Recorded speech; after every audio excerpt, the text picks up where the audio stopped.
Hey guys, welcome back to our playlist on version control using Git. In this video, we're going to talk about all the necessary installations.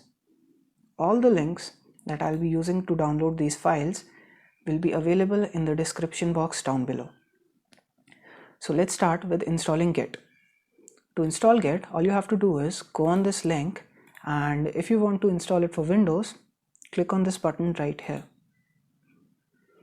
As I have a 64-bit machine, I'm going to download the 64-bit version of the setup.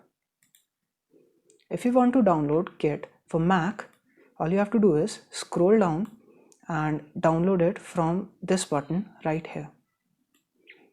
So while this is being downloaded, let's talk about the different text editors.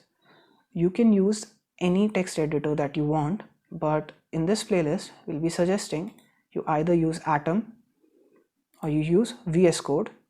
The link to download both of these will be down in the description box. Now let's take a look at the setup of Git. Okay, so after you have opened the setup, click on next. I'm going to keep this path as it is, and I will tick this to create a desktop icon. Then next again, next, next, next, next. You just have to keep on doing next and wait till it gets installed.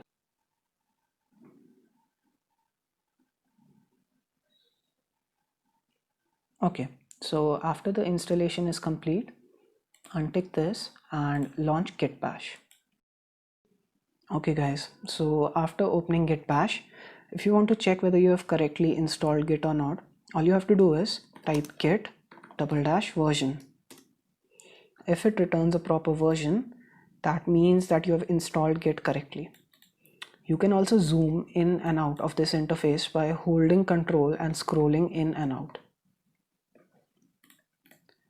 Let's make a new folder, call it Git. And if you want to use Git Bash inside of this folder, all you have to do is right click and do Git Bash here. Okay, so the path is going to be inside that folder. Now let's take a look at some of the basic commands using Git Bash. Okay, to create a folder, you have to use the touch command.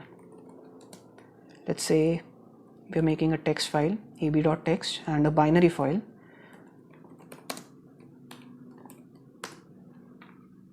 Okay, to make a directory, you have to use mkdir command.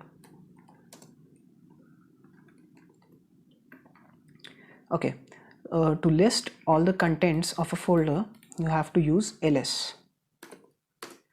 So it shows that there's a folder called 123, a text file, and a binary file called cd. To change directories, for example, if I have to go inside 123, all I have to do is cd and the directory name. Now I'm inside that folder. Now I'm inside 123. I can create new files over here.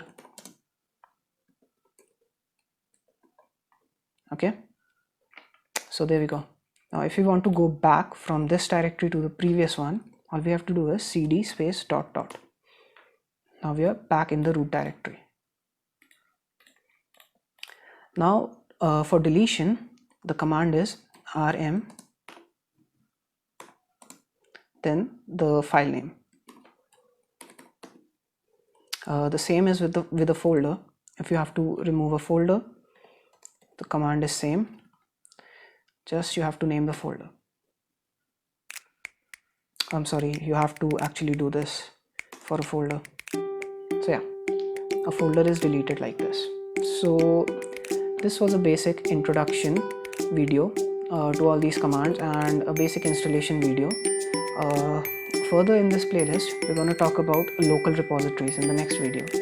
So please stay tuned for our next video. Thanks for watching.